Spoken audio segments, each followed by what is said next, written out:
कि ब्रह्मलोक में गए हुए प्राणी भी पुनरावृत्ति के अंदर हैं अर्जुन। वैसे इस श्लोक का अनुवादकों ने गलत कर रखा है। इन्होंने ये लिख दिया कि मुझे प्राप्त होकर के किसी का जन्म नहीं होता। नहीं, इसका अर्थ ये है कि ब्रह्मलोक में गए हुए प्राणी भी पुनरावृत्ति यानी पुनर्जन्म मृत्यु के अंदर हैं अर्जुन। और जो ये नहीं जानता कि ओम के जाप वाला ब्रह्मलोक में गया, ब्रह्मलोक में गए हुए भी जन्म मृत्यु में रहते हैं, वो मुझे प्राप्त होकर भी पुनर्जन्म है अर्जुन। मुझे प्राप्त होकर भी उनका पुनर्जन्म है अर्जुन। इसका यथार्थ अनुवाद ये है। उन्होंने गलत कर रखा है। यदि उनकी माने एक गलत अनुवादकों की, ये झूठे अनुवाद कर रखे, इनको ज्ञान नहीं था।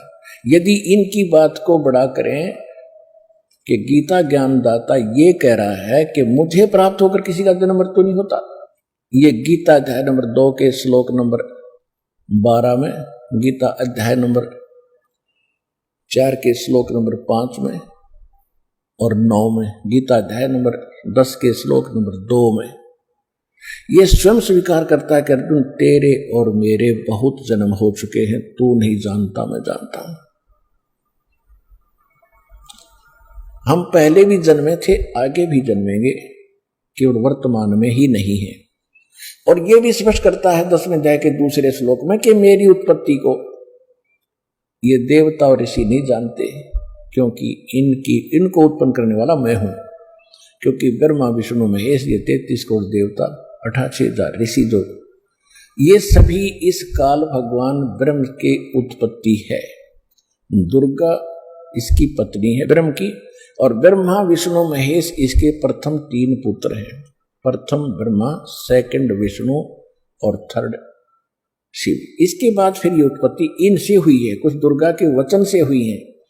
तो इस प्रकार ये काल की सृष्टि प्रारंभ हुई है। आज का जो प्रसंग है ये क्या हो गया सिद्ध के ब्रह्म कहता है कि मैं भी जन्म और मृत्यु के अंदर हूं, मैं भी कंप्लीट स्पिरिचुअल नॉलेज नहीं रखता हूं, संपूर्ण अध्यात्म ज्ञान मुझे नहीं है। चौथे अध्याय के 34वें श्लोक में इसने कह दिया कि उसको तत्वदर्शी संतों के पास जाकर पूछो और वो बताएंगे।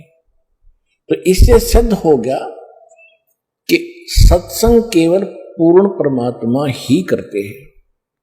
उन्होंने आज से 600 वर्ष पहले इस कलयुग में आके सत्संग किया था। परमेश्वर कबीर जी ये पूर्ण परमात्मा है, सच्चिदानंद घन ब्रह्म है। इनको संत भाषा में सत्पुरुष कहते हैं। श्रीमद् भगवत गीता के अंदर इसको परम अक्षर ब्रह्म कहा है। गीता अध्याय नंबर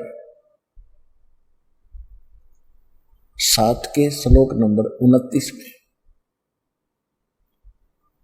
गीता ज्ञान दाता कहता है, वैसे तो गीता अध्याय नंबर 7 के अंदर बहुत कंप्लीट ज्ञान है, बहुत अच्छा ज्ञान है। इसमें यह भी स्पष्ट किया है कि जो अर्जुन मैं ज्ञान तुझे देने जा रहा हूं, इसको जानने के बाद फिर कुछ भी जानना शेष नहीं रह जाएगा। इसमें क्या बताया है 7वें अध्याय के 12 से लेकर 15 तक तो ब्रह्मा विष्णु महेश इन देवताओं की भक्ति करने वालों की स्थिति बताई है, उनका क्या होगा। इसमें स्पष्ट किया है कि रजगुण ब्रह्मा, सतगुण विष्णु, तमगुण शिव जी, इन तीनों के द्वारा जो भी हो रहा है उसका निमित्त कारण मैं हूं, मेन कारण। कौन? ब्रह्म। ब्रह्मा जी से क्या होता है? यहां जीवों की उत्पत्ति करते हैं प्राणी, वासना वश होकर के, जीव के बस की बात नहीं। जैसे किसी ने शराब पी रखी है तो उसको चक्कर आना, गिर जाना, लड़खड़ा कर चलना, टुटला कर बोलना उसके बस की बात नहीं, उसके उस नशा है। इसी प्रकार इस ब्रह्मा जी से निकल रहे रजगुण के प्रभाव से सभी प्राणी युवा होते ही इनके ऊपर ये प्रभाव अपने आप ऑटोमेटिकली इफेक्ट करता है, जीव के बस की नहीं करता। तो जिस कारण से संतानों उत्पत्ति सभी प्राणी करते हैं, तो इससे क्या हो रहा है? जीवों की उत्पत्ति, मनुष्यों की उत्पत्ति जिनको ये खाता है।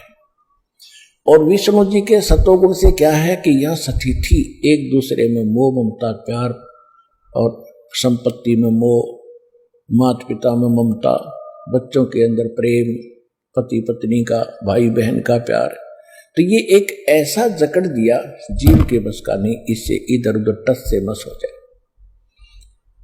और तीसरे देवता का आपको पता ही है क्या करता है, सबको मारता है, हर फिर भी हम इनको पूजते हैं। बताओ हमारी कल पर पत्थर पड़ गए थे। तो क्या कहता है गीता ज्ञानदाता यानी ब्रह्मा विष्णु महेश का पिता के रजगुण ब्रह्मा, सतगुण विष्णु और तमगुण शिव जी के द्वारा जो भी इन तीनों गुणों से जो कुछ हो रहा है उसका मुख्य कारण मैं हूं, परंतु मैं इनमें नहीं और ये मुझ में नहीं, क्योंकि ये इनसे अलग रहता है और इनको बना दिया इन्होंने, एक एक गुण युक्त पैदा कर दिया। ये बहुत बार आपको सृष्टि रचना में बताया है, ये कैसे रजगुण बने, कैसे सतगुण बनाए, कैसे तमोगुण बनाए, और इनसे जो कुछ हो रहा उसका निमित्त कारण मैं हूं, क्योंकि इसने 1 लाख मानव शरीरधारी प्राणियों को खाना पड़ता है। ये ऊपर का कवर यहां रह जाता है। सारे जीवन में जैसे भी ये सब शराब पीता है, तम्बाकू पीता है, तम्बाकू खाता है और चटपटे आहार करता है, उसकी वासना सूक्ष्म शरीर के अंदर लिप्त होती रहती है कुछ अंश, जैसे बादाम की गिरी खाने की होती है, ऊपर का छिलका नहीं, तो ये ऊपर का छिलका ये यहां छोड़ देता है, अंदर से वो गिरी निकालकर तपतशिला यानी एक तवी के ऊपर, बहुत बड़ा तवा है पत्थर का, उसके ऑटोमेटिक गर्म रहता है, उस पर पटक देता है और उससे फिर चटक मरते नहीं जीव उबालता है और उनसे निकाल कर गंध को फिर ये आहार करता है, आनंद लेता है।